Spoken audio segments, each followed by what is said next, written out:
Assalamualaikum warahmatullahi wabarakatuh. Perkenalkan, nama saya Lodewal Purnawan dengan NIM 1865042 kelas B.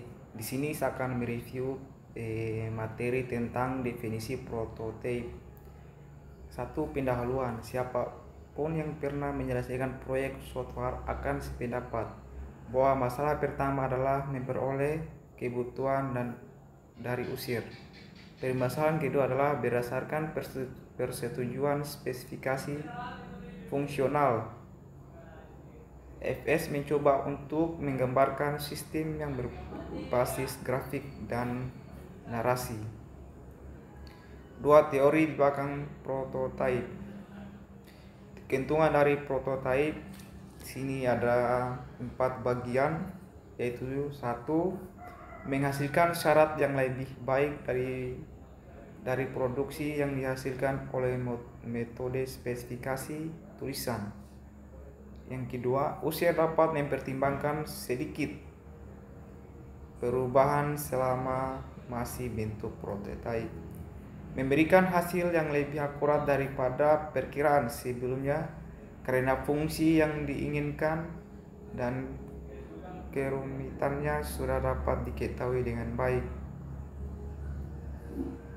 4, user merasa puas. Pertama, user dapat mengenali melalui komputer. Dengan melakukan prototipe, user belajar mengenal komputer dan aplikasi yang akan dibuatkan untuknya. Kedua, user terlibat langsung dari awal dan memotivasi semangat untuk mendukung analisis selama proyek berlangsung.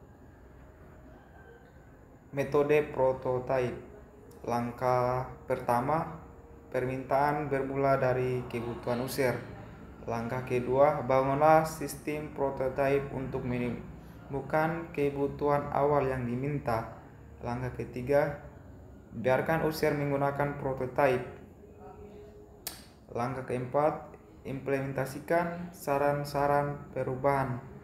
Langkah kelima, ulangi langkah ketiga sampai user merasa puas. Langkah keenam, berancang dan membangun suatu sistem akhir seperti sebelumnya.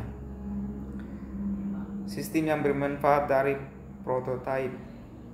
Sejak kebutuhan pada umumnya berhubungan dengan pandangan user terhadap sistem. Hanya dengan prototipe, tampilan bagi user sudah cukup untuk memeriksa yang dibutuhkan. Menu-menu, bentuk tampilan input, tampilan keluaran, atau laporan yang dicetak. Pertanyaan-pertanyaan pesan-pesan merupakan calon yang ideal untuk prototipe. Software untuk prototipe. Apa yang harus disediakan dari paket software prototipe? 1. Pembuatan menu yang cepat dan mudah. 2. Pembuatan tampilan input dan output. 3. Penyelesaian. 4. Software harus menghasilkan sebuah data dictionary secara otomatis. 5. Software harus dapat menyusun database sesuai harapan. Prototipe sebagai bagian dari chassis. Prototipe adalah metode untuk mengotomatisasi fase definisi dan analisis, jadi merupakan bagian dari chassis. Tetapi prototipe memberikan masukan pada tingkat pengotomatisasian selanjutnya dengan baik. Jika langkah selanjutnya adalah membangun sistem nyata, dalam bahasa pemrograman generasi ketiga, produk prototipe harus dapat menyediakan pada Anda sarana untuk mencetak semua item yang telah diketahui, semua menu, semua bentuk, laporan, dan perintah-perintah. Beberapa produk yang harus dilihat. Bahasa generasi keempat sebagai peralatan prototipe. Suatu saat kita memerlukan layar yang rumit, perhitungan khusus, prosedur otomatis, dan bentuk yang unik yang kebanyakan prototipe tidak mempunyai kemampuan untuk melakukan sebuah jenis produk yang disebut Ford. Generation 4GL yang mempunyai kemampuan melakukan hal tersebut. Kita harus memberikan hal ini di bab lain sebagai alat untuk menganalisis semua sistem, tetapi hampir semua 4GL dapat digunakan sebagai peralatan prototipe yang baik.